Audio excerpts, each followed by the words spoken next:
আসসালামু আলাইকুম এভরিওয়ান, কেমন আছেন সবাই? আশা করি সবাই ভালো আছেন। আলহামদুলিল্লাহ, আমিও ভালো আছি। তো আজকে আপনাদের মধ্যে নিয়ে আসলাম আমি আবার একটা নতুন রেসিপি। অনেক দিন পরে মনে হলো যে রেসিপিটা আসলে দেওয়াই দরকার। তো এই যে এখানে আমি নিয়ে এসেছি হচ্ছে ছুরি মাছ। ছুরি মাছ অনেকেই পছন্দ করে না, শুধুমাত্র রান্না ভালো করে করতে পারে না বলে অনেকেই বলে এই মাছটা মজা নেই। আসলে কিন্তু এই মাছটা অনেক বেশি মজা। তো আমি এই মাছটা রান্না করার জন্য প্রথমে দিয়ে দিয়েছি পাতিলের তেল। তারপরে আমি তেলটা গরম হওয়ার পরে পেঁয়াজ কুচি, রসুন বাটা আর হচ্ছে একটুখানি জিরা বাটা আমি দিয়েছি। আমার কাছে সব যে কোনো মাছ অথবা গোস্তের মধ্যে জিরা বাটাটা দিলে আমার কাছে মনে হয় তরকারির টেস্টটাই আলাদা হয়। তো এই যে আমি মশলাগুলো ভালো করে একদম ভেজে নিচ্ছি।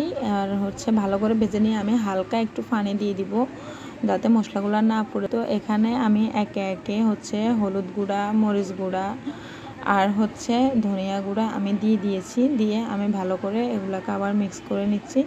এগুলা আমি ভালো করে এই অল্প একটু ঝোলের মধ্যে হচ্ছে কষিয়ে নিব। এভাবে এই মশলাগুলো কষানোর উপরে নির্ভর করবে আপনার তরকারিটা কেমন মজা হবে। তো এই পর্যায়ে আমি দিয়ে দিচ্ছি লবণ, দিয়ে আমি ভালো করে আবার নেড়ে দিচ্ছি। এই পর্যায়ে আমার মশলাগুলো একেবারে কষানো হয়ে গিয়েছে আর হচ্ছে মশলার উপর দিয়ে তেলগুলো ভেসে উঠে গিয়েছে। এই যে দেখেন আমার ছুরি মাছগুলা, এই ছুরি মাছগুলো আমি কেটে সুন্দর করে পরিষ্কার করে নিয়েছি। আর আমি ছুরি শুটকির মতো করে ছোট ছোট করে কেটেছি। অবশ্যই এই মাছগুলোতে একটু শুটকি টাইপ গ্রান করে, এই গ্রানটা তাড়াতে হলে হচ্ছে আমি কি দিই সেটা অবশ্যই দেখবেন ভালো করে শেষ পর্যন্ত। তো এই যে আমি এখানে দিয়ে দিচ্ছি পানি, আর একটু পানি দিয়ে এগুলা আবার আমি হচ্ছে কষিয়ে নিব।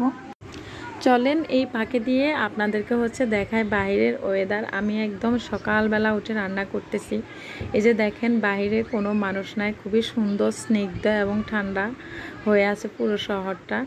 যাই হোক আলহামদুলিল্লাহ। তো এই যে আমার এদিক দিয়ে হচ্ছে এগুলা কষানো হয়ে গিয়েছে। আমি হচ্ছে এই পর্যায়ে দিয়ে দিচ্ছি মাছগুলা দিয়ে আমি ভালো করে একটু নেড়ে দিচ্ছি। এগুলা বেশি আবার নাড়া যাবে না, নাড়লে আবার ভেঙে যেতে পারে। ভেঙে গেলে কিন্তু এই মাছ খেতে আরও বেশি খারাপ লাগে, কাঁটা বের হয়ে যায়।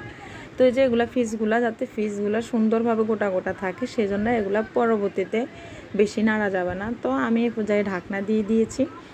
তারপরে একটু পরে হচ্ছে আমি ঢাকনা উঠিয়ে দেখতেছিলাম কি অবস্থায় আছে।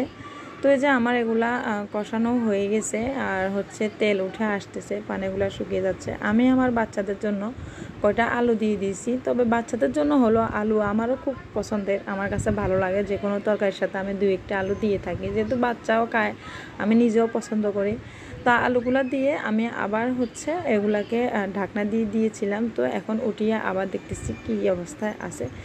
মাছগুলো কষানো হয়ে গেছে, অলরেডি তেল উঠে আসছে। তো এ পর্যায়ে আমি দিয়ে দিচ্ছি একটু পানি। এই পানিগুলোতে হচ্ছে আমি তরকারি রান্না করে নামিয়ে ফেলবো। তো এই যে পানিগুলো দেওয়ার পরে হচ্ছে বলক চলে আসছে। এ পর্যায়ে আমি দিয়ে দিব হচ্ছে ডিম। এই মাছগুলোতে হচ্ছে ডিম দিয়ে রান্না করলে এর স্বাদ অনেক গুণ বেড়ে যায়। আর ডিমটা দেওয়ার কারণে তরকারিগুলো খেতে অনেক বেশি ভালো লাগে। আর হচ্ছে ছুরি মাছের যে একটা গ্রান করে অন্যরকম, এই গ্রানটা চলে যায় এবং ভালো একটা গ্রান করে, খেতে খুব ভালো লাগে। তো এই যে আমি একটু ঝোল থাকতেই হচ্ছে ডিমটা দিয়ে দিয়েছিলাম। ডিমটা দিয়ে হচ্ছে একটু ভালো করে কষিয়ে নিয়েছি। আর আমার তরকারিগুলো একদম হয়ে গিয়েছে। আমার কাছে ধনিয়া পাতা ছিল না বলে আমি দিতে পারি নাই, তবে ধনিয়া পাতাটা দিলে আরও বেশি টেস্ট লাগে।